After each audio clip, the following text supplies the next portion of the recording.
Victor বারবার phone দিচ্ছ কেন? কি হয়েছে? ম্যাডাম, আমাদের সব মাল পুলিশের কাছে। অনেক কষ্টে আমরা পালিয়ে এই জঙ্গলের মধ্যে লুকিয়ে আছি। ও নো, তোমাদের দিয়ে একটা কাজও ঠিকভাবে হবে না। গাধা কোথাকার। শোন, সাবধানে থাকো, পুলিশ যেন কোনোভাবেই তোমাদের ধরতে না পারে। ম্যাডাম, আমরা জানতে পেরেছি জেসিকায় পুলিশকে ফোন করে জানিয়েছে। ম্যাডাম, জেসিকা আমাদের সব প্লেন ভেস্তে দিয়েছে।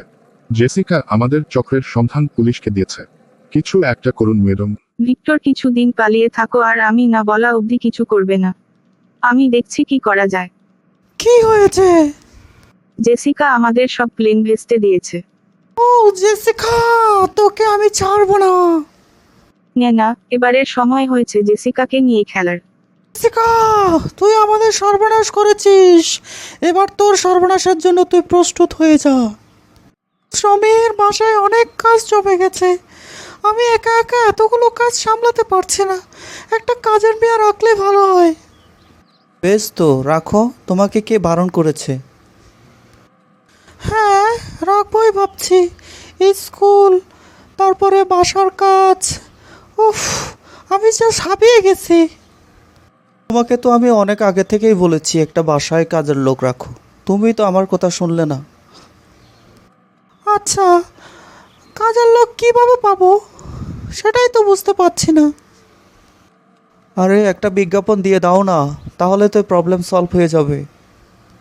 কালকেই যাব আমি একটা পত্রিকার অফিসে, দেখি একটা বিজ্ঞপ্তি দেওয়া যায় কিনা।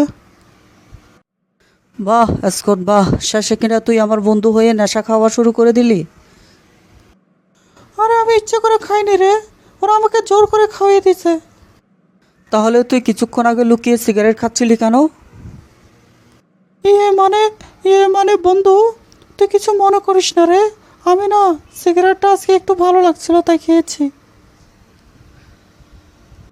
শোন এসকট, তুই যদি আমার সাথে মিশতে চাস তাহলে তোকে সিগারেট খাওয়া বাদ দিতে হবে।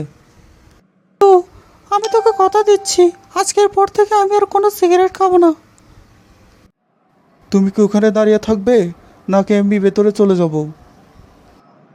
শিরিষ, আগে সরি বলো, সরি বলো। সরি না বললে আমি তোমার সাথে ভিতরে যাব না। ফারনান, সামান্য কারণে কেন রাগ করছো বলো তো? তুমি সরি না বললে এখানেই ব্রেকআপ করবো।